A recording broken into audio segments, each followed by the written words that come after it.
Hi అండి. Welcome to అబిన్ఫో. Greater హైదరాబాద్‌లో ఇంకా 5 రోజుల టైం ఉంది.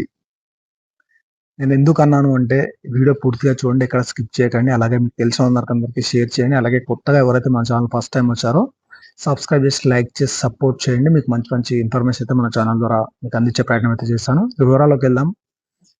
ఏదైతే గత బీఆర్ఎస్ ప్రభుత్వం డబుల్ బెడ్‌రూమ్ పంపిణీ చేసిందో రాష్ట్ర వ్యాప్తంగా, అలాగే గ్రేటర్ హైదరాబాద్ చుట్టుపక్కల 3 ఫేసులుగా ఈ డబుల్ బెడ్‌రూమ్ పంపిణీ అనేది చేసింది రాండమేషన్ పద్ధతి ద్వారా.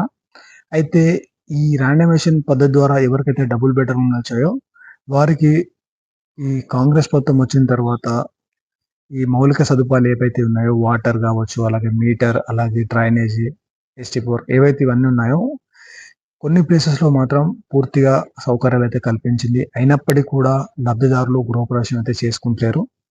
దాని గురించి అయితే జీహెచ్ఎంసీ నుంచి అయితే ఒక నోటీస్ అయితే రిలీజ్ చేశారు వాళ్ళు.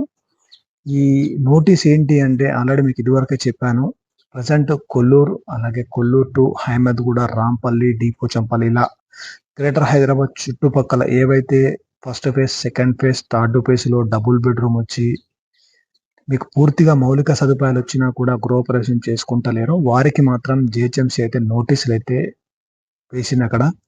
ఈ ఎవరైతే బెనిఫిషియరీస్ ఉన్నారో వీరు ఈ డిసెంబర్ 15 లోపు గృహప్రవేశం చేసుకోకపోతే మాత్రం ఈ ఇళ్ళ పట్టాలనేది రద్దు చేస్తామని చెప్పేసి వాళ్ళు చెప్పడం అయితే జరిగింది. దానికి సంబంధించిన వీడియోస్ కూడా నేను డిస్క్రిప్షన్‌లో లింక్ ఇస్తాను చూడండి. అలాగే పోలీస్ వాళ్ళు కూడా అదే చెప్పారు. మీరెవరైతే ఉంటలేరో మీరైతే మీకు సంబంధించి కూడా మేము కూడా అధికారులకైతే నివేదిక సమర్పిస్తామని వాళ్ళు కూడా చెప్పడం అయితే జరిగింది. ఇక్కడ మెయిన్‌గా చూసుకున్నట్లయితే ఎవరికైతే డబుల్ బెడ్‌రూమ్ ఫ్లాట్లు వచ్చాయో మీరైతే ఉండండి. ఎవరికైనా రెంట్‌కి ఇచ్చినా మీరు ఉండకపోయినా కూడా మీ పట్టాలనేది రద్దు చేస్తామని చెప్పేసి జీహెచ్ఎంసీ అధికారులు అయితే క్లియర్‌గా చెప్పడం అయితే జరిగింది. ఇక ఇక మెయిన్‌గా చూసుకున్నట్లయితే అంటే కొంతమందికి పిల్లల స్కూల్ కావచ్చు, కొంతమందికి ఉద్యోగ పరంగా కావచ్చు, జాబ్స్ పరంగా ప్రైవేట్ జాబ్ కావచ్చు, గవర్నమెంట్ జాబ్ కావచ్చు ఇలా చాలామందైతే ఇక్కడ గృహప్రవేశాలు చేసుకోవడానికైతే ఇబ్బంది పడుతున్నారు. వారికైతే ఈ డిసెంబర్ 15 అయితే లాస్ట్ డేట్ ఇచ్చారు కాబట్టి మీరైతే కంపల్సరీ వెళ్లి గృహప్రవేశం అయితే చేసుకోండి. ఎందుకంటే ముందు ముందు జీహెచ్ఎంసీ ఎలాంటి నిర్ణయాలు తీసుకుంటుందో మనకు తెలీదు కాబట్టి ఈ వచ్చిన అవకాశం మాత్రం సద్వినియోగం చేసుకోండి. అలాగే మీకు తెలిసిన వాళ్ళకి చెప్పండి. మన ఛానల్ కూడా సబ్స్క్రైబ్ చేసుకొని, లైక్ చేసి సపోర్ట్ చేయండి. దాని ద్వారా మీకు మంచి మంచి ఇలాంటి మంచి మంచి కంటెంట్ అనేది ముందుకైతే ఎప్పటికప్పుడు తీసుకొస్తుంటాను. అలాగే thank you for watching again.